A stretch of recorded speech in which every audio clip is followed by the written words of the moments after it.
और इसकी surface charge density हमें दी हुई है सिग्मा।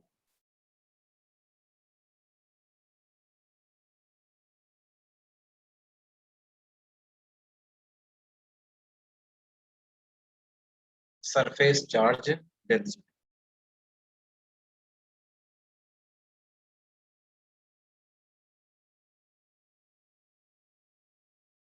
और मुझे क्या करना है, एक्सिस पर ही इसकी वजह से इंटेंसिटी ऑफ इलेक्ट्रिक फील्ड पता लगानी है at some point P on the axis. अच्छा, ये सरफेस चार्ज डेंसिटी क्या होती है? This is charge per unit area.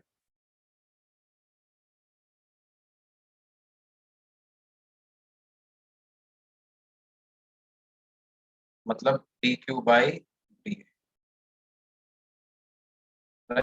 इस डिस्क पर कोई छोटा सा पैच मैंने कंसिडर कर लिया, उसका एरिया अगर डी ए है, चार्ज डी क्यू है, तो डी क्यू और डी ए का रेशो क्या है? सिग्मा, है ना। And if sigma is uniform, जैसा कि यहाँ पे दिया हुआ है, तो सिग्मा को हम क्या लिख सकते हैं? Q by pi r square, है ना। इफ सिग्मा इज, या हम ऐसे लिखें सिंस सिग्मा इज,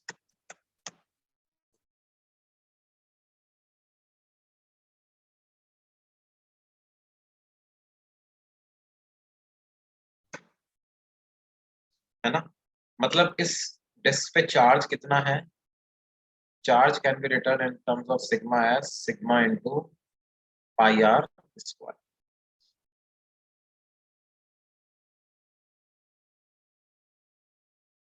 ठीक है।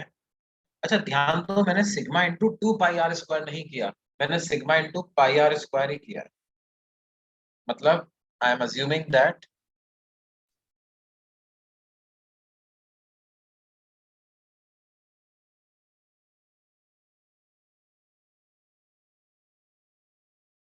Only one side of the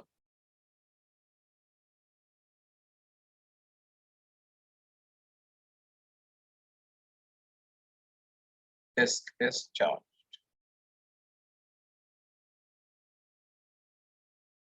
disc की सिर्फ एक ही साइड पे चार्ज है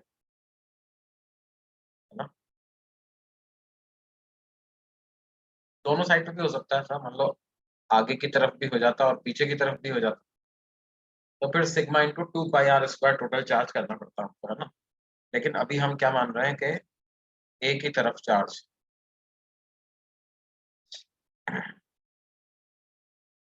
अब देखो, इस डिस्क को क्या हम कई सारी रिंग्स से मिलके बना हुआ मान सकते हैं क्या? इसको हम क्या कर सकते हैं, कई सारी रिंग्स से मिलके बना हुआ। मतलब जैसे ये पूरी डिस्क हमें दी हुई है, तो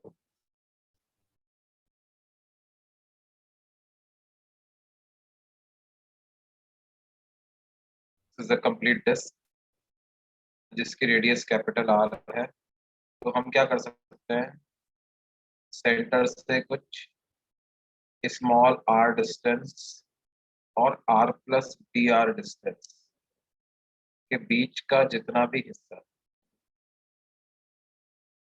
उसका चार्ज लिख देते हैं। सिर्फ इस शेडेड रीजन का चार्ज, राइट। ना इसके अंदर वाला, ना इसके बाहर वाला, ओनली दिस पार्ट इस, है ना। और ये स्मॉल आर है और विड्थ इसकी है डी आर। अच्छा, इतने हिस्से का सरफेस एरिया कितना होगा? इतने हिस्से का सरफेस एरिया हो जाएगा two pi r d r, है ना।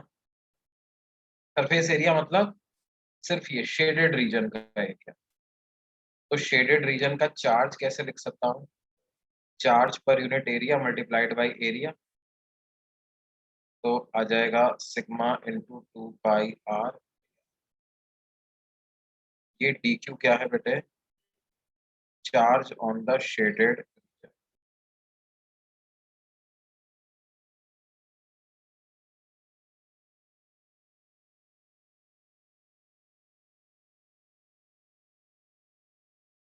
Charge on the shaded region. This is D.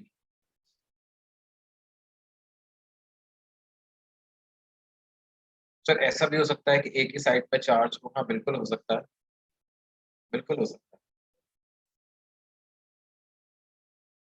वहीं से हमने इलेक्ट्रॉन निकाले या वहीं पे एक्स्ट्रा इलेक्ट्रॉन भी।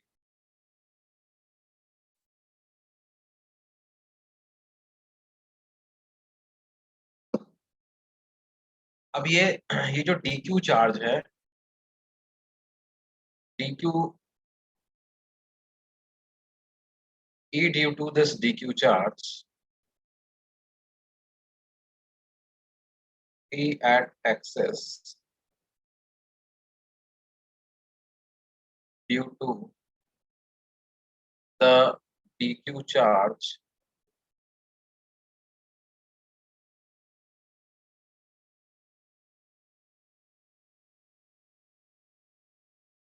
can be calculated using the formula of ring.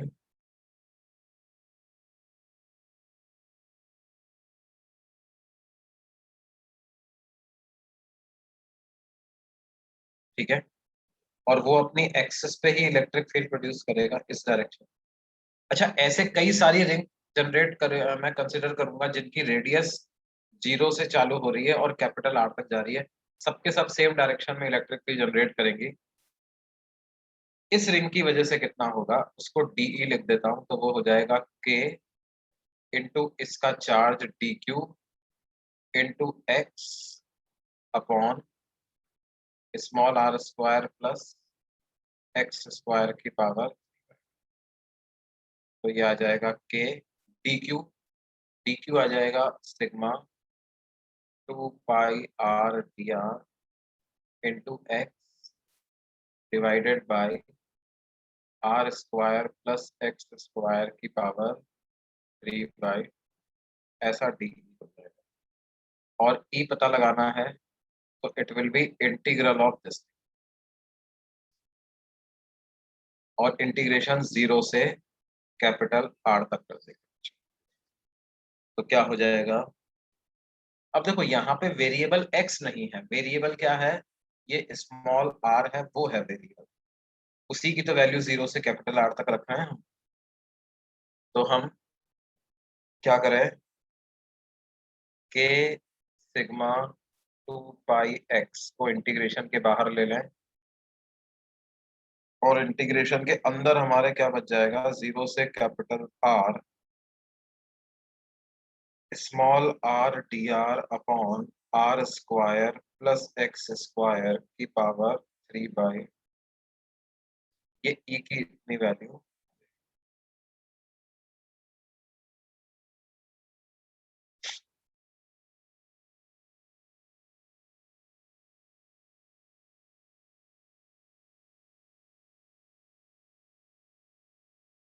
यहाँ तक समझ में आया सबको, अगले पेज पे चले भाई।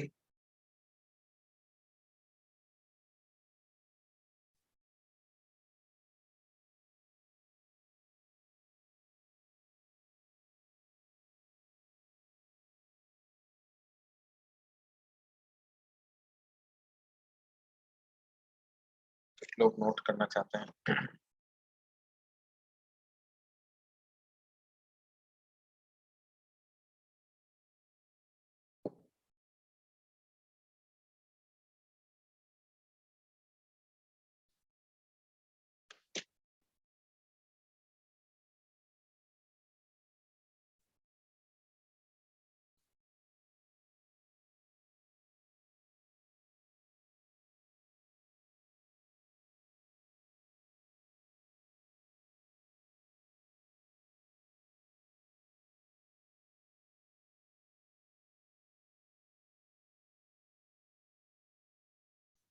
बिल्कुल बिल्कुल, फाइनल रिजल्ट ही याद रखना सफिशिएंट है।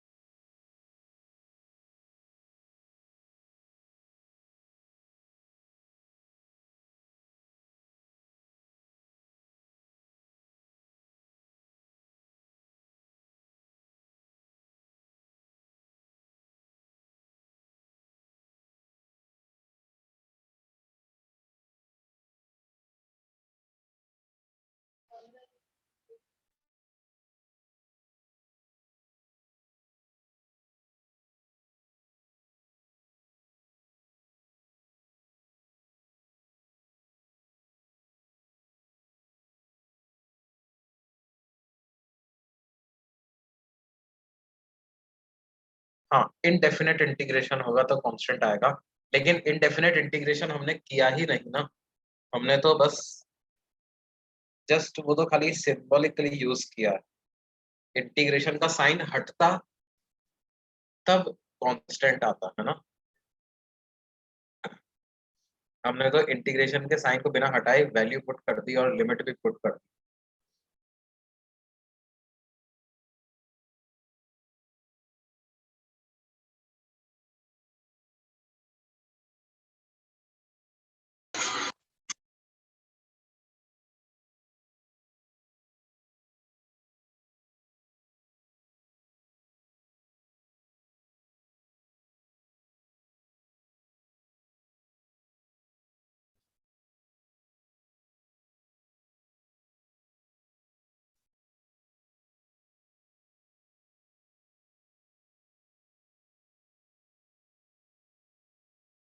ओके बेटा, अगले पेज पे चले।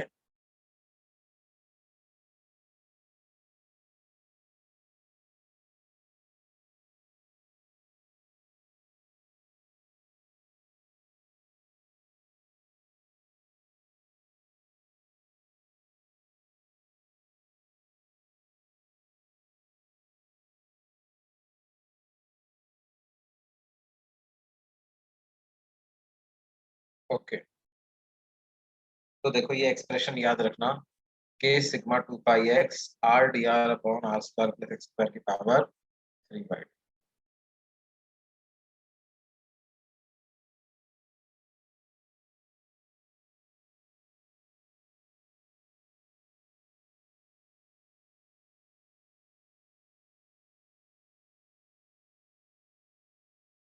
और इंटीग्रेशन कर रहे हैं 0 से कैपिटल आर। अच्छा, यहाँ पर के की वैल्यू भी सब्स्टिट्यूट करते चलो। 1/4 पाई एप्सिलॉन नॉट सिग्मा 2 पाई x। अब देखो यहाँ पर हम क्या सब्स्टिट्यूशन करें, इसको सिंप्लीफाई तो करना है हमें, है ना। तो हम ऐसा सब्स्टिट्यूशन करते हैं, देखो ध्यान देना, हम सब्स्टिट्यूशन करते हैं, सब्स्टिट्यूट। एक तो वही कर सकते हैं जो अपना पुराना है, r=x tan t वाला, वही कर दो चलो। या फिर उससे अच्छा एक और दूसरा नया सब्स्टिट्यूशन बताता हूँ, देखो r² + x² को t² सब्स्टिट्यूट कर, सम वेरिएबल t, राइट। उससे क्या फायदा होगा, इसको t² लिखूंगा तो t² की पावर 3/2 यानी t³ चला बचेगा, अंदर ब्रैकेट में क्या बच जाएगा, t³। तो थोड़ा सिंप्लीफाई हो जाएगा, क्या नहीं हो जाएगा, थोड़ा सिंप्लीफाई हो जाएगा। लेकिन साथ ही साथ dr की वैल्यू भी निकालनी है, तो इसको r के रेस्पेक्ट में डिफरेंशिएट कर दो या t के रेस्पेक्ट में डिफरेंशिएट कर दो, जो भी आप करना चाहो। तो क्या आ जाएगा, r के रेस्पेक्ट में डिफरेंशिएट करेंगे तो आ जाएगा 2r equal to 2t dt/dr। तो यहाँ से r dr की वैल्यू, ये 2 से 2 कैंसिल। अब हमारे पास r को पूरी तरह से t के टर्म्स में रखने का इंतजाम हो गया है, इन सबको सब्स्टिट्यूट कर दो। न्यूमरेटर पूरे की वैल्यू ही टी डी टी पता चल गई, तो ये अच्छा हुआ। और डेनोमिनेटर में क्या था, r² + x² को t² रख दो, तो t² की पावर 3/2 हो जाएगी। अब फिर से देखो, लिमिट ऑफ इंटीग्रेशन बदलनी पड़ेगी, जब भी सब्स्टिट्यूशन करते हैं लिमिट ऑफ इंटीग्रेशन बदलते हैं, है ना। तो क्या रखें, पहले जो ये 0 और कैपिटल आर थे, ये स्मॉल आर की वैल्यूज, अब ये टी की वैल्यूज हो जाएंगी। तो स्मॉल आर जब 0 है तो t² x² के बराबर यानी t=x। और जब स्मॉल आर कैपिटल आर के बराबर है तो t हो जाएगा √(, capital R square plus x square. देखो लिमिट चेंज करने के लिए इस इक्वेशन का यूज होगा और पुरानी लोअर और अपर लिमिट पता लगानी चाहिए। तो पुरानी लोअर लिमिट मतलब स्मॉल आर की वैल्यू 0 थी, तो ये जो इक्वेशन है इस इक्वेशन में स्मॉल आर को 0 रख दो, तो टी स्क्वायर बताओ बराबर हो गया एक्स स्क्वायर के, यानी टी बराबर हो गया एक्स के। और स्मॉल आर की जगह जब अपर लिमिट रखेंगे कैपिटल आर, तो t square capital R square plus x square, यानी टी हो जाएगा under root of capital R square plus square. अब ये 2 पाई से ये कैंसिल होकर के 2 आ जाएगा, तो क्या आ जाएगा sigma x divided by 2 epsilon nought, और ये बच जाएगा एक्स और से लेकर root r square plus x square, denominator में टी क्यूब आ जाएगा ना, तो टी बाई टी क्यूब, तो ये आ जाएगा d t by t square. अब d t by t square को -1/t लिख देंगे, तो ये आ जाएगा sigma x by 2 epsilon not into -1/t, yes. और लिमिट पुट करनी है एक्स से लेकर के under root of are square plus x, तो हमारे पास यहाँ से t की वैल्यू आ जाएगी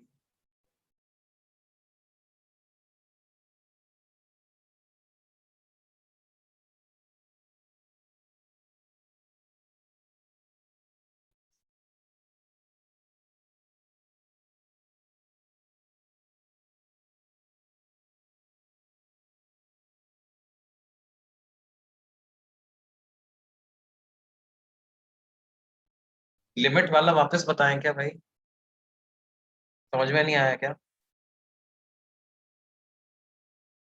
अच्छा देखो, अब बीच में शायद थोड़ा सा कनेक्शन मेरा सिग्नल लो हुए थे, उसकी वजह से हुआ। देखो क्या है हाँ भाई देखो, यहाँ पर क्या था, जब मेरा इंटीग्रेशन था इसके टर्म्स में बच्चों, जब इंटीग्रेशन मेरा था स्मॉल आर के टर्म्स में, तो लिमिट थी 0 से लेकर के कैपिटल आर तक, राइट? यानी small r was varying from 0 to capital R. अब स्मॉल आर ये है, स्मॉल आर टी में ये इक्वेशन है, रिलेशन ये इक्वेशन से बता। तो स्मॉल आर जब लोअर वैल्यू है, यानी स्मॉल आर की वैल्यू जब 0, तो इस इक्वेशन में स्मॉल आर को 0 रख दो, तो t square equal to x square, तो टी एक्स है, तो टी में कन्वर्ट होगा तो एक्स लोअर लिमिट आ जाएगी। और अपर लिमिट स्मॉल आर की वैल्यू कैपिटल आर है, तो स्मॉल आर को कैपिटल आर रख दो, तो टी स्क्वायर क्या हो जाएगा capital R square plus x square, या टी हो जाएगा under root of are square plus x, तो 2r इस तरह से। अब ये इंटीग्रेशन जो आ गया है इसमें लिमिट्स बस पुट करनी है, माइनस साइन चाहो तो बाहर ले लो, तो ये हो जाएगा minus sigma x by 2 epsilon not, upper limit 1/√r square plus x square, minus lower limit 1/x। ये माइनस एक्स को पूरे को ही अंदर ले जाओ, तो ये आ जाएगा sigma by 2 epsilon naught 1 - x upon under root of are square plus x. ये हमारा फाइनल रिजल्ट है, जो कि हमें फॉर्मूले के रूप में याद रखना है, E due to a disc. ठीक है बच्चों, this is E due to a disc.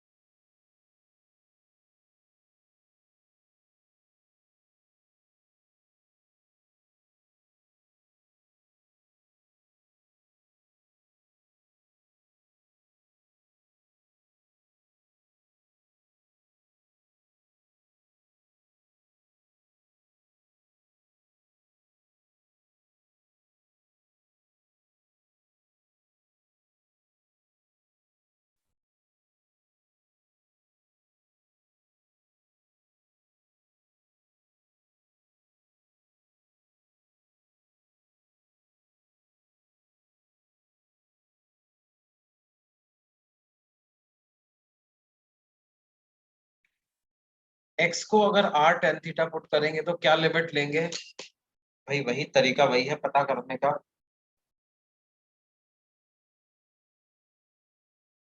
नहीं, x को नहीं, सबसे r को सब्स्टिट्यूट करेंगे r पे। यस यस, दूसरे डेरिवेशंस में भी यूज कर सकते थे इसको।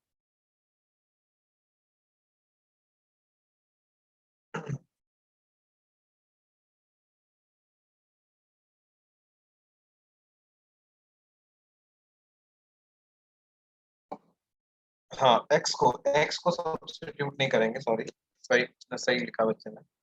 देखो, r को अगर आप x tan थीटा लिखते हैं तो लोअर लिमिट में क्या होता? लोअर लिमिट में स्मॉल r की वैल्यू 0 है, तो आप लिख देते 0 equal to x tan theta, यानी थीटा की भी लोअर लिमिट 0 ही हो जाती। और अपर लिमिट की अगर बात करूं तो r बराबर है कैपिटल R, यानी कैपिटल R बराबर आता x tan थीटा के, तो थीटा को हम लिखते tan inverse R by x, ऐसा हो। ये कब होता? जब मैं सब्स्टिट्यूशन ऐसा करता तो। समझ में आई बात बेटे? ये क्या, एक बच्चे ने सवाल पूछा था, सर अगर r को x tan थीटा सब्स्टिट्यूशन करते हैं तो लिमिट क्या लेती? इस तरह से लिमिट यूज करते, 0 से tan inverse capital R by x।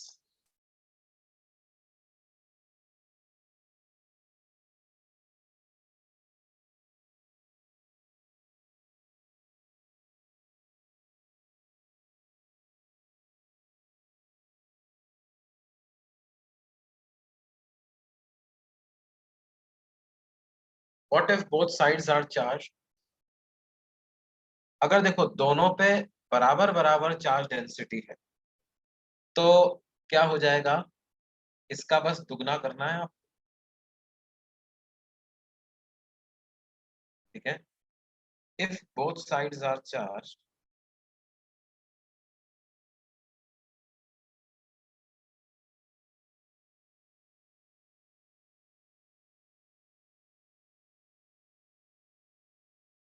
तो फिर इलेक्ट्रिक फील्ड क्या हो जाएगा?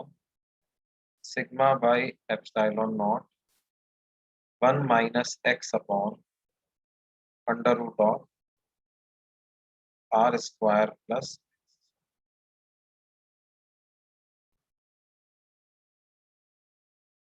भाई दोनों इलेक्ट्रिक प्रिंसिपल ऑफ सुपरपोजिशन क्या कहता है? दोनों की वजह से निकाल के ऐड कर दो आप, है ना?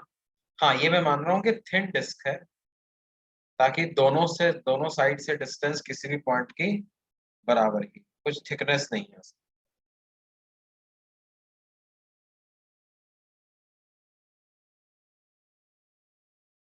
समझ में आई बात भाई बच्चों?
नहीं नहीं नहीं, एक साइड सिग्मा और दूसरे साइड सिग्मा, तो फिर ई जीरो? नहीं नहीं नहीं, तो ई इतना, तब E इतना, देखो दोनों सेम डायरेक्शन में प्रोड्यूस करेंगे ना। जैसे मान लो यहाँ भी पॉजिटिव चार्ज है और यहाँ भी पॉजिटिव चार्ज है, तो इस तरफ इलेक्ट्रिक फील्ड लिखना है, तो ये दोनों सेम डायरेक्शन में प्रोड्यूस। अच्छा हाँ, माइनस सिग्मा तो जीरो, यस। एक साइड सिग्मा और दूसरे साइड माइनस सिग्मा, तो ई जीरो, बिल्कुल। सर फाइनल रिजल्ट में 1/x होगा ना? कौन से फाइनल रिजल्ट में भाई? यही है फाइनल रिजल्ट।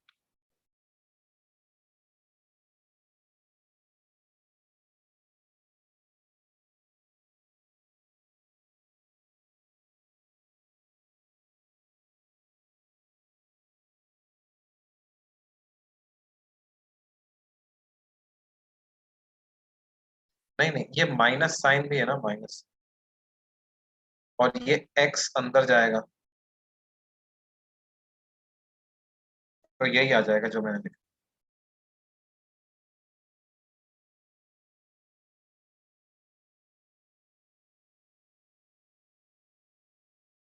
x कांस्टेंट है, yes, x is constant.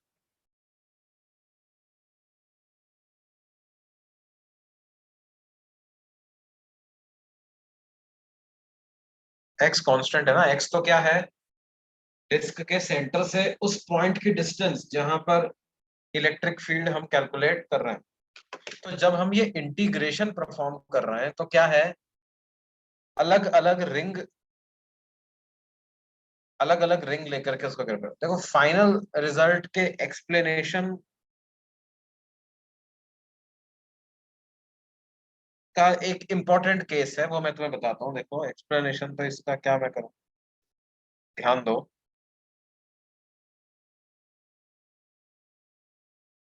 Simplify कैसे किया, अच्छा यहाँ तक समझ में आया बेटे, यहाँ तक समझ में आया? अच्छा, उसके बाद नहीं आया? तो उसके बाद देखो, मैं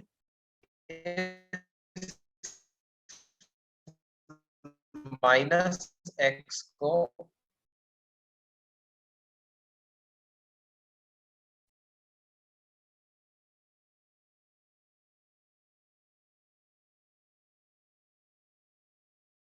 सिग्मा बाई 2 एप्सिलॉन नॉट, और -x जब ब्रैकेट के अंदर गया तो पहली टर्म क्या बन गई, -x upon root of are square plus x square, और दूसरी टर्म क्या बन गई, +1 बन गई,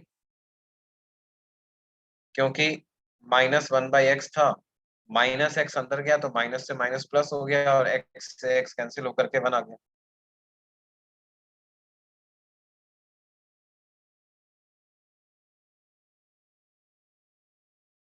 ठीक है, तो ये ऐसा आ जाएगा, इसको मैंने ऐसे लिख लिया, sigma by 2 epsilon naught 1 -x upon root of are square plus x. हाँ बच्चों, आवाज आ रही है क्या मेरी? मतलब कोई स्टूडेंट लिख रहे हैं यू आर नॉट ऑडिबल।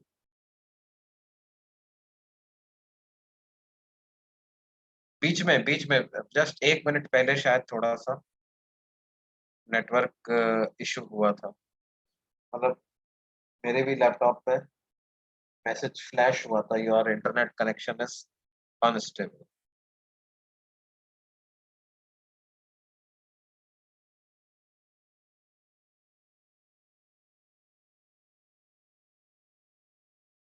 हाँ यार, मैं तो 100 Mbps का कनेक्शन लिया हुआ है, 100 Mbps, जियो गीगा फाइबर, उसमें भी दिक्कत आ जाती है कभी। मशीन,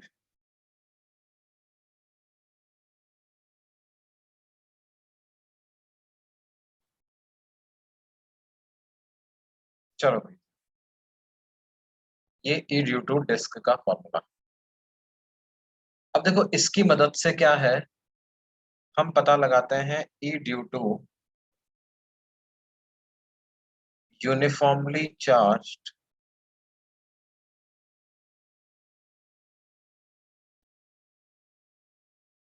इनफाइनाइटली लार्ज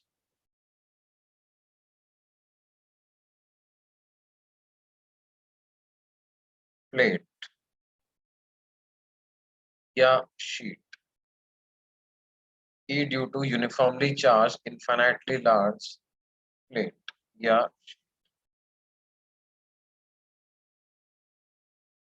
है ना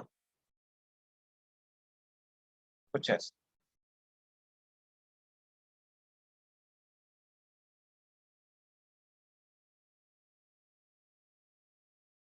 ठीक है it extends till infinity on all sides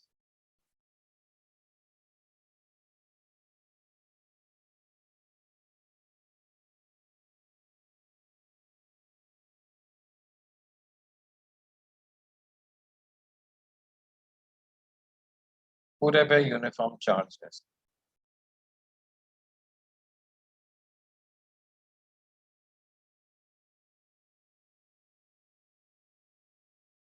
पूरे पे चार्ज क्या है charge density charge density is infinitely large x tends till infinity और इसकी वजह से हमें किसी पॉइंट पर इंटेंसिटी ऑफ इलेक्ट्रिक फील्ड पता लगाना कैसे पता लगाएं भाई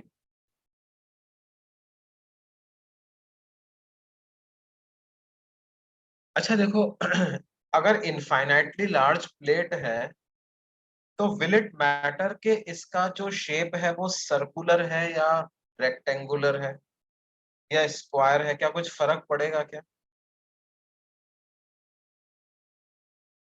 because it is infinitely large तो एजेस पे जाकर के शेप क्या हो रहा है उन एजेस तो बहुत इनफाइनाइट डिस्टेंस पे है ना तो वो पॉइंट पी पर इलेक्ट्रिक फील्ड को अफेक्ट नहीं करेंगे ठीक है तो हम क्या कर सकते हैं हम डिस्क का ही फॉर्मूला यूज कर सकते हैं और उसमें capital R tending to infinity हम कंडीशन अप्लाई कर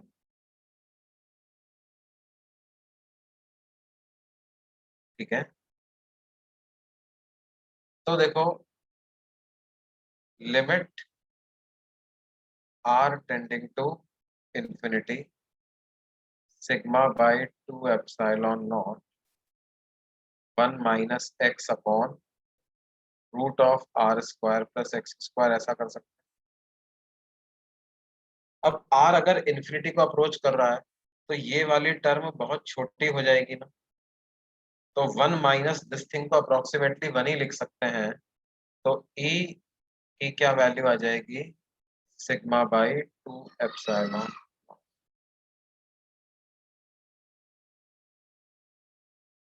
ई की वैल्यू आ जाएगी सिग्मा बाई टू एप्सिलॉन और ये किस डायरेक्शन में होगा बेटे ये कुछ इस डायरेक्शन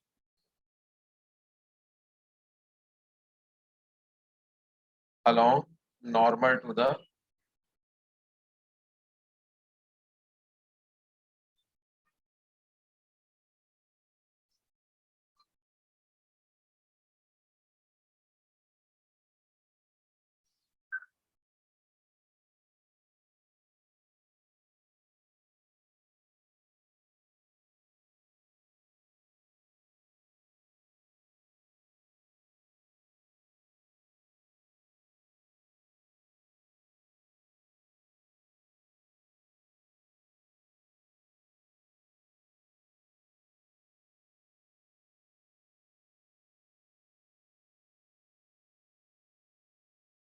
जब चार्ज पॉजिटिव है तो आउटवर्ड नॉर्मल की तरफ चार्ज नेगेटिव है तो इनवर्ड नेगेटिव की तरफ अब देखो ये इसमें ये बड़ा इंटरेस्टिंग एक्सप्रेशन है कांस्टेंट मैग्नीट्यूड एंड डायरेक्शन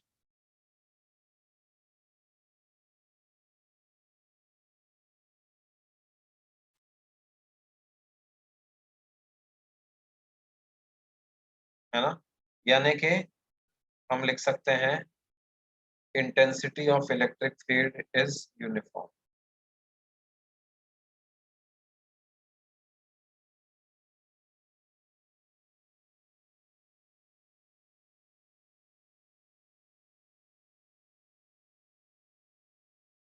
किसकी वजह से due to infinitely large intensity of electric field is uniform due to infinitely large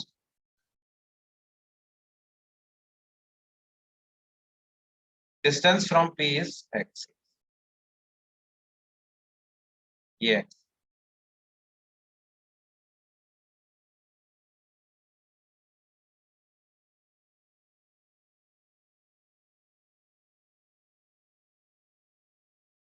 अगर दोनों साइड चार्ज हुआ तो सिग्मा बाई एप्सिलॉन नॉट, अगर दोनों साइड चार्ज हुआ तो sigma by epsilon not. This is when only one side is charge.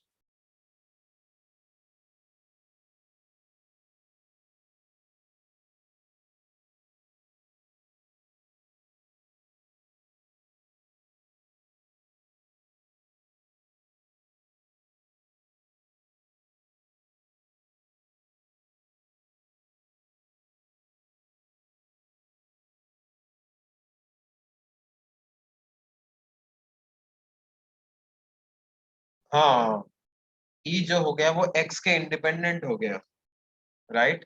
मतलब plate से आप कम डिस्टेंस पे लिखो, थोड़ा ज्यादा डिस्टेंस पे लिखो, हर जगह same, sigma by two epsilon, sigma by two epsilon, sigma by two, हर जगह सेम आ रहा। यूनिफॉर्म का मतलब यही है।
Infinitely large sheet is a source of uniform electric field. ये नोट कर लिया भाई सब लोगों ने?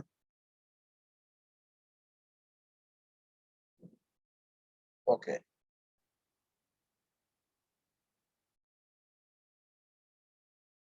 अब देखो क्या है, जैसे एक सवाल तुमसे करा है, मान लो हमसे कहा जाए कि एक इनफाइनाइटली लार्ज शीट है,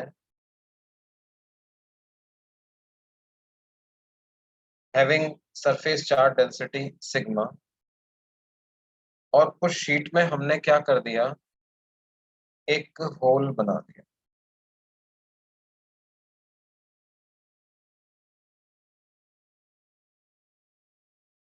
ये कैविटी, ठीक है, बाकी जगह पे चार्ज है, यहाँ पे चार्ज नहीं।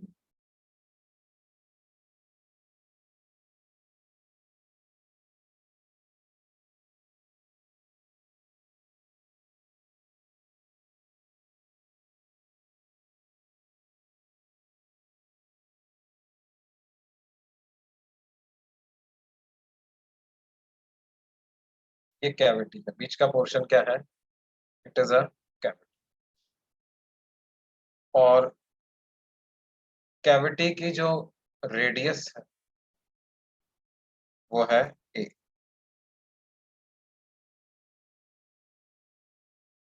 An infinitely large plate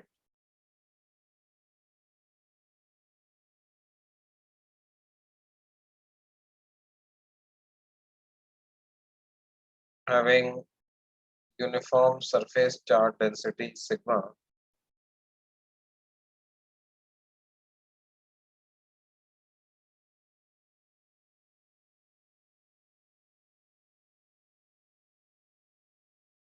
has a circular cavity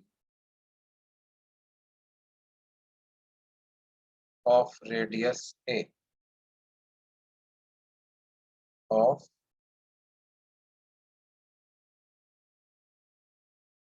radius। तो हमें पता करना है find intensity of electric field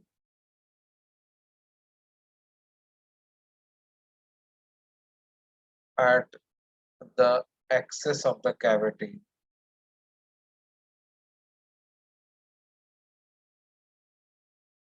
at a distance root 3a from the center of the cavity।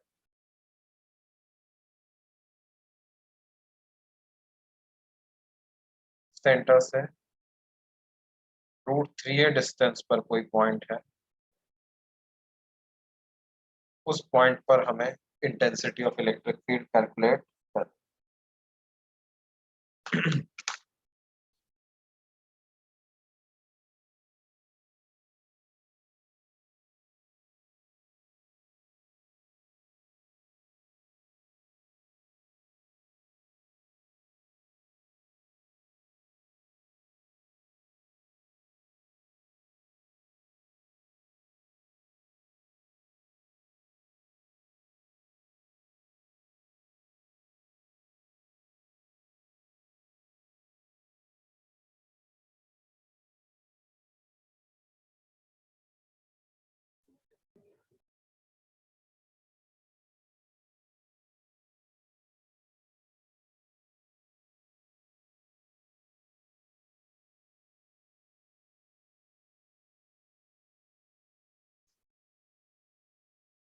तो देखो भाई इसको कैसे करें हम। Root 3 sigma by 4 epsilon naught, yes looks good, बिल्कुल सही लग रहा है। क्या कंसेप्ट लगाएं बच्चों कि assume that cavity has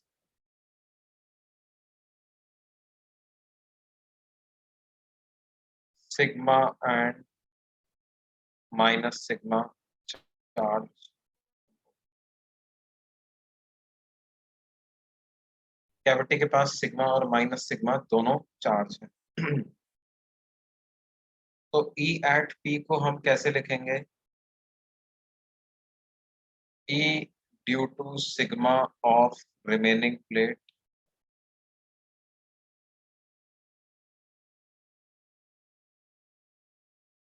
plus E due to sigma of cavity plus E due to minus sigma of cavity. तो E due to sigma of remaining plate और E due to sigma of cavity, इसको club कर लेते हैं अपन। तो इन दोनों को एक साथ जोड़ लो तो क्या हो जाएगा? E due to infinitely large plate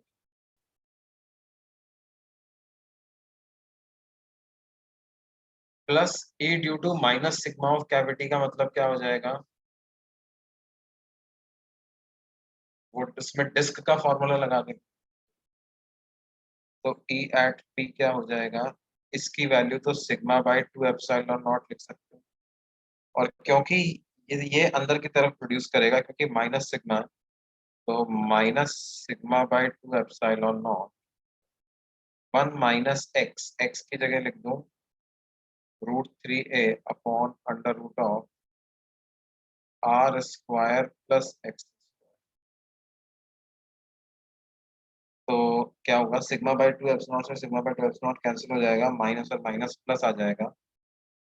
तो sigma by two epsilon not into root three A by two A. तो ए से ए कैंसिल हो गया, root three sigma by four epsilon naught, ये ऐसा कितना आ जाएगा finally, intensity of electric field at P S root three sigma by four epsilon.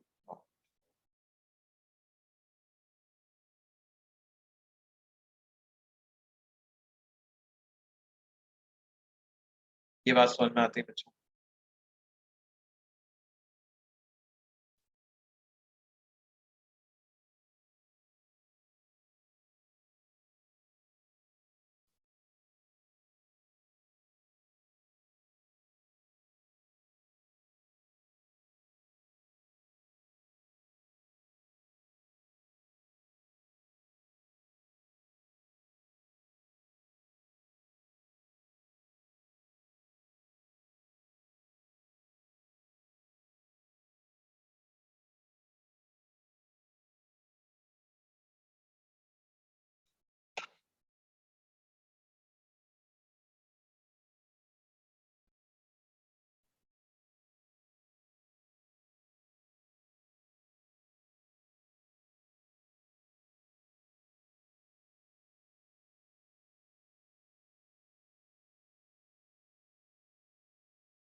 Is it clear बच्चों, सबको समझ में आया? So you can directly subtract the contribution of cavity in the total electric field. Yes, yes. वैसा भी कर सकते थे, बिल्कुल ठीक है। Why did we calculate the E of cavity when there is no disk present? क्योंकि हमने क्या किया बेटे, it the system was lacking symmetry, तो हमने मैनिपुलेशन करके उसमें सिमेट्री इंट्रोड्यूस कर दिया। मैंने कैविटी में मान लिया कि सिग्मा भी है माइनस सिग्मा भी है, सिग्मा और माइनस सिग्मा दोनों मान लेंगे तो उससे क्या होगा, ओवरऑल ओवरऑल इलेक्ट्रिक फील्ड पे कोई फर्क नहीं पड़ेगा, क्योंकि जहां जहां भी मैं कुछ क्यू चार्ज ऐड कर रहा हूँ वहीं पे माइनस क्यू भी ऐड कर रहा हूँ, तो that Q and minus Q will effect cancel effect of each other, है ना। तो कैविटी में इफेक्टिवली अभी भी जीरो चार्ज ही है, और अभी भी कैविटी खुद नेट इलेक्ट्रिक फील्ड प्रोड्यूस नहीं कर रहा। लेकिन मैंने क्या किया कि कैविटी का जो सिग्मा था उसको तो बाहर वाली प्लेट के साथ जोड़ लिया, ठीक है। देखो, there is no direct formula for this, right, लेकिन इन दोनों को मिलाकर मिला के अगर मैं देखूं तो there is a direct formula, तो इसलिए मैंने इन दोनों को क्लब करके उसका आंसर लिखा sigma by two epsilon nought. और अगर इसको इसके साथ क्लब कर लिया तो फिर कैविटी वाला हटाना पड़ेगा ना, तो वो ये ऐसा है।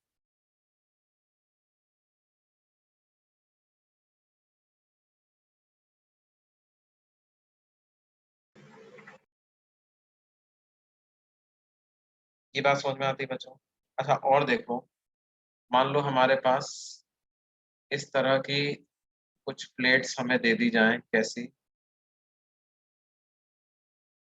जैसे एक प्लेट के पास चार्ज है सिग्मा, दूसरे के पास चार्ज है minus two sigma, and both are infinitely long uniformly charge, और A B C in points पर हमें इंटेंसिटी ऑफ इलेक्ट्रिक फील्ड पता लगाना है।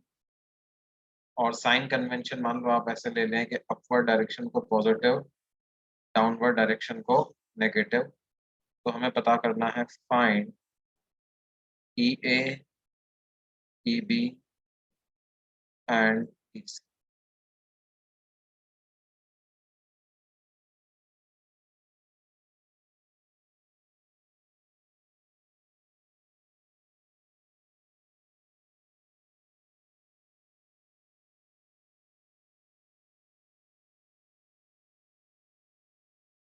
तो देखो, ए पॉइंट पर अगर हम देखें, एट ए, हाँ, अगर कुछ नहीं दिया गया है तो हमें मानना है कि ए की साइड चार्ज है। ठीक है, तो ए पर क्या होगा देखो, पॉजिटिव वाला प्रोड्यूस करेगा ऊपर सिग्मा बाई 2 एप्सिलॉन नॉट, और नेगेटिव वाला प्रोड्यूस करेगा अपनी तरफ, लेकिन उसका मैग्नीट्यूड क्या होगा।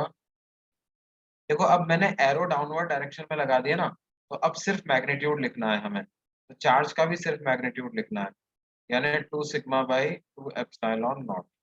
इन दोनों का रिजल्टेंट नीचे की तरफ आ जाएगा सिग्मा बाई 2 एप्सिलॉन नॉट। तो हम इलेक्ट्रिक फील्ड एट ए को क्या लिख देंगे, क्योंकि नीचे है इसलिए लिख देंगे -सिग्मा बाई 2 एप्सिलॉन। फिर बी पॉइंट पर अगर देखें, तो बी पॉइंट पर क्या होगा, ऊपर वाली प्लेट प्रोड्यूस करेगी नीचे सिग्मा बाई 2 एप्सिलॉन नॉट, और नीचे वाली प्लेट भी प्रोड्यूस करेगी नीचे। क्यों, क्योंकि साइन नेगेटिव है, अपनी तरफ प्रोड्यूस करेगी। अब सिर्फ मैग्नीट्यूड लिखना है, देखो एरो तो मैंने नीचे बना दिया, तो now I just need to write the magnitude. तो मैग्नीट्यूड में क्या लिखूंगा, 2 सिग्मा बाई 2 एप्सिलॉन। तो ये हो जाएगा 3 सिग्मा बाई 2 एप्सिलॉन नॉट, या ई एट बी को क्या लिखूंगा, -3 सिग्मा बाई 2 एप्सिलॉन। और सी पर कैसे लिखेंगे बच्चों,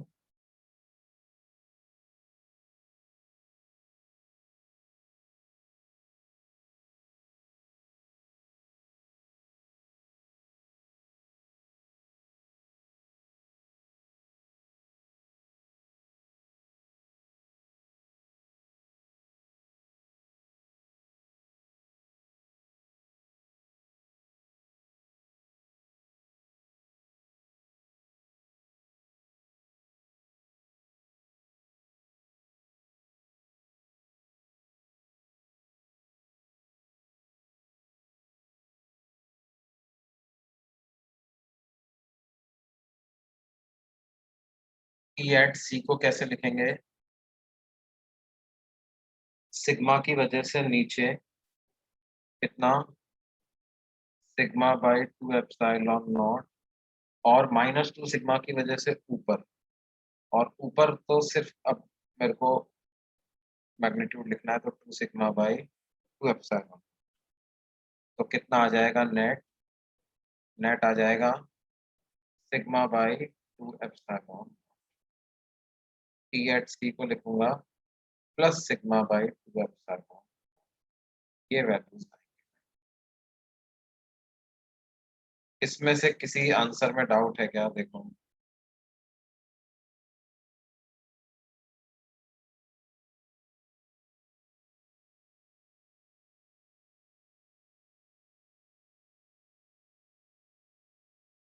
बी वाले में क्या डाउट है बेटे, ये पॉजिटिव प्लेट है, पॉजिटिव प्लेट अपने से अवे प्रोड्यूस करती, ये नेगेटिव प्लेट है, ये अपनी तरफ प्रोड्यूस करती।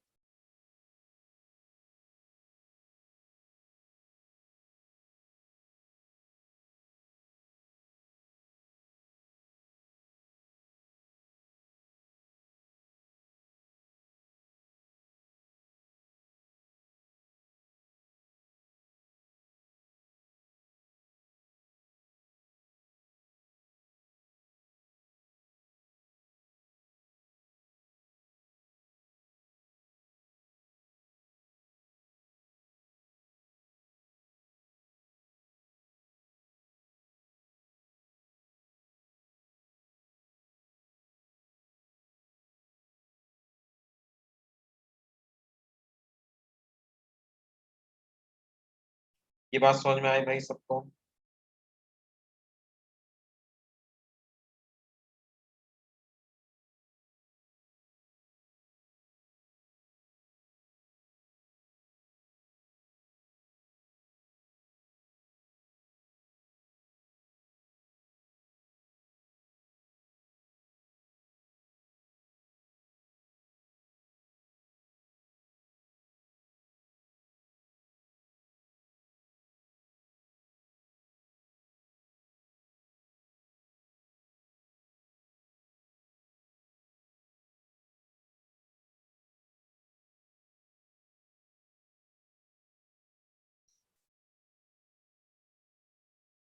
ओके बच्चों। अच्छा भाई, आज की क्लास हम अभी आज यहीं तक कंटिन्यू कर रहे हैं, ठीक है। बाकी अगली क्लास में अपन इसको आगे बढ़ाएंगे।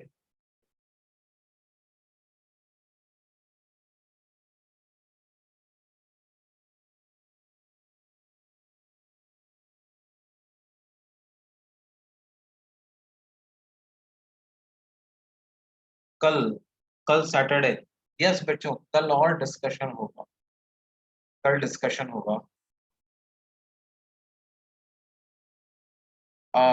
नहीं, अरे एक्चुअली क्या बेटा, वो उन्होंने मेरे को आज 6:40 मेरे को कहीं जाना था, वो उन्होंने गलती से टाइम जो है आज का 7:40 का कुछ।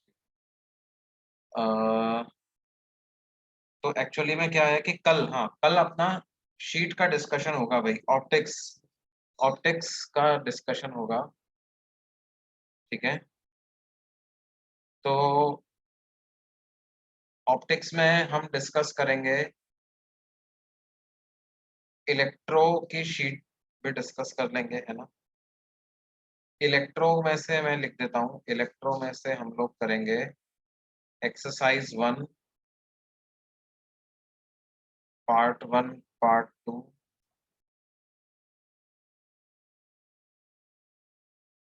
Section A and section. कल क्लास शाम की है ना?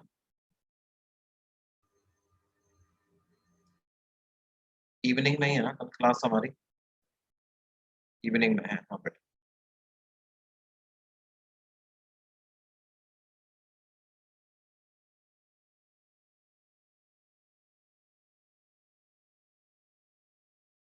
ज्योमेट्रिकल ऑप्टिक्स में क्या डिस्कस करेंगे बच्चों? एक्सरसाइज 2 पार्ट 1 तो डिस्कस हो गया था ना? एक्सरसाइज 2 पार्ट 1 डिस्कस हो गया था क्या? तो एक्सरसाइज 2 पार्ट 2।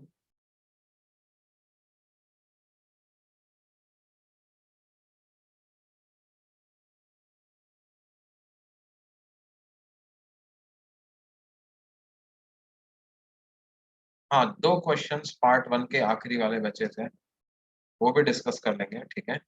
बाकी एक्सरसाइज 2 पार्ट 2 पार्ट 3 ये डिस्कस करेंगे, ठीक है। ये डिस्कस होगा। ओके बच्चों।